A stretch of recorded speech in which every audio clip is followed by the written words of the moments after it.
Hey guys, it's Taylor, also known as Short Sleeve Tea, and I wanted to get a little bit of an update out for you guys. I really haven't given you my stats or kind of just what's been going on in my life in a little while, so I thought I would really quickly do that. I did record my video with Christian. It was our marriage after weight loss surgery Q&A video. It was super duper long, and I didn't really put my stats or anything like that in there, so I thought I would do a separate video for those of you who didn't want to sit through a video that was almost an hour long. So first off, I will go through my stats with you. My heaviest weight, for those of you who may just be joining us or just need a refresher, was 381 pounds, and I weighed that almost 1 year ago. I weighed in on May 16th, 2016, which was the day I started my 3-month pre-op diet. And then the day of surgery, I was 331 pounds. That was on August 8th, 2016. And I believe the last time I spoke with you guys, I was, I think, like 221. And this week I am right at about 216, give or take a couple of ounces during the week because of my period. But as of right now, I am still steadily losing about 10 pounds per month, which is very exciting and exactly right where I need to be. I'm right on track with my weight loss as of right now. Occasionally I will go through the entire month and haven't lost anything at all, and then the week of my period, which happens to be the last week of the month, I just drop the entire 10 pounds that I knew I was going to lose. That's happened at least 3 times. Or by the end of this period, because this is just period day 2, by the end of this period I will be down to maybe like 214, which will mean that I've lost 10 pounds for the month of April. So I believe that I will continue to lose about 10 pounds per month up until my year post-op mark.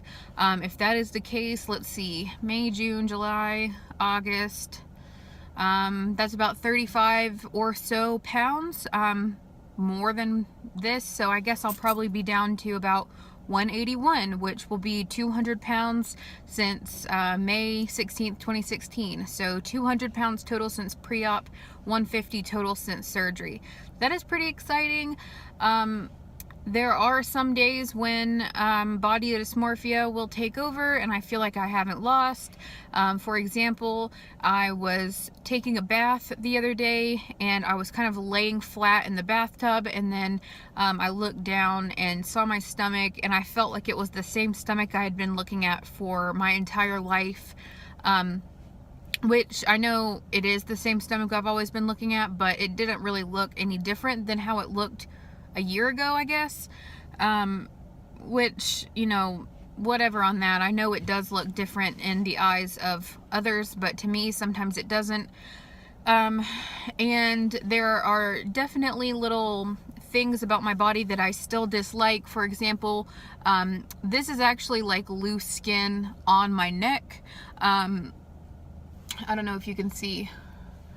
It's pretty loose, just loose skin, because I have had a double chin for years and years and years, and I've lost a lot of weight in my face, but the double chin little like gizzard thing on my neck probably won't go away. I don't like it, but I've come to terms with it. I know it's not going away, and I guess it just really adds to my character. It just adds to my face and makes me, you know, who I am. So things like that I am gonna have to learn how to deal with and just accept that that is how I am. My arms are still kind of rough. So yes, I do go through times when I'm stressed out and I'm upset about the way that I look, despite how much hard work I've put in, but I will say that it has gotten a lot better. And I'd say 9 times out of 10, you know, 90% of the time, I really love what I see in the mirror. I really feel beautiful. I really feel like I look healthy.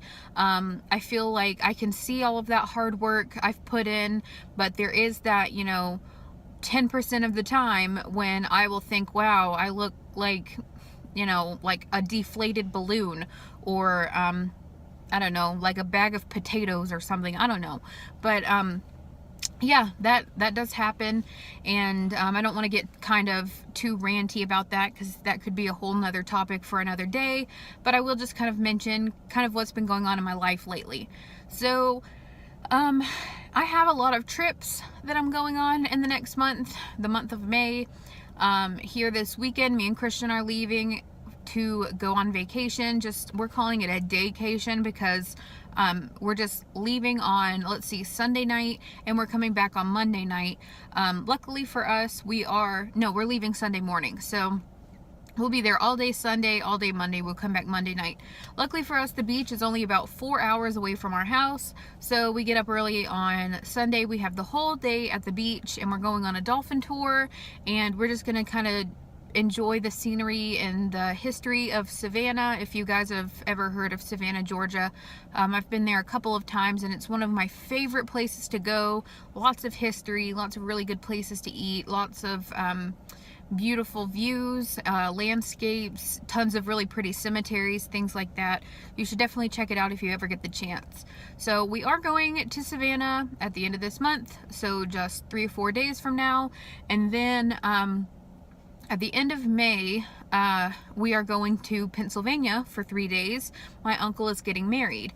And funny thing, I was ordering my tickets online for the airplane, and one of the things I thought was, I guess it was kind of like anxiety from the last time I went on an airplane, but I thought, wow, I'm gonna have to request a seatbelt extender. It's so embarrassing to have to get those seatbelt extenders, and I hate having to flag down the wow, I can't remember what they're called, flight attendant. I hate having to flag down the flight attendant and tell them that I need a seatbelt extender, but then I remembered I've lost almost 200 pounds at this point, so I'm probably not going to need a seatbelt extender. I do have a lot of loose skin on my stomach, so maybe there's a chance that I would need it still, but I highly doubt it. So I guess that anxiety was still kind of there. The mentality of the girl who had was 381 pounds was still there about the airplane. But then I thought, oh my gosh, you know, this will be the first time I get on an airplane since like elementary school that I don't have to have a seatbelt extender. Which brings me to another point, that if and when I get under 200 pounds, this will be the first time in years, like 15 or more years, that I will have been under 200 pounds. I mean, I've made this joke before, but sometimes I feel like I actually was born at like 201 pounds or something, or I came out of the womb at like 100 and whatever pounds. But no, really, I feel like my entire adult life I've been, you know, in the 300s, so being in the 200s is kind of crazy to me, but being in the 100s just blows my freaking mind. Like, it's pretty intense. So really looking forward to that. I don't know when that day will come, but you can bet your bottom dollar that I will be posting all about it on my Instagram, all about it on YouTube, probably on Snapchat. I'm really excited about it. So we will see kind of how that goes. Something I do worry about is that once I get closer to my goal weight, if I still don't see the changes in my stomach that I wanted to see, or even like in my neck, how it's going to start affecting me. If I start realizing that this is just how my body is going to be if I don't have skin removal surgery, I'm wondering how it's going to affect me mentally, if that makes any sense. So if you guys have ever dealt with that, or if you are dealing with it, how did you handle kind of knowing what your body was going to look like without skin removal surgery as you got closer to your goal weight? I am strikingly close to my goal weight at this point, and I still feel like I have a lot to lose, but you know, 30 to 40 to 50 pounds in comparison to almost 200 pounds is really not that much. So it kind of makes me wonder, is my body really going to change all that much in the next couple of months, in the next series of weight that I lose? I don't know. I'm sure you guys understand what I'm saying, but I'm getting kind of like tongue-tied and things like that. So, Really, the only other things that are going on in my life right now, my nursing program starts here in about 2 weeks. That's exciting, very scary. I've had to put a lot of money into buying supplies for this program. It's not cheap getting background checks and drug tests and all these this lab work done and physicals and books, and it's not cheap. So, that's something I've been kind of like dealing with mentally, like, oh my gosh, I feel like I'm just so broke right now. But obviously I'm not that broke if I'm able to like do little things that I want to do. I don't know. I just get that way sometimes. So that's really something that's been going on. My sister, today is her 16th birthday, and we are going to have a really big birthday party for her this weekend. We're going to a Japanese restaurant. Before surgery, Japanese food was like my absolute #1 favorite food. Fried rice, I could eat like 2 or 3 portions of it. Now I don't even touch it. It's like a trigger food for me. If I eat a bite of it, I'm gonna just keep eating, so I don't even touch it. If it's on my plate, I'm like, here, Christian, take it, eat it. I can't.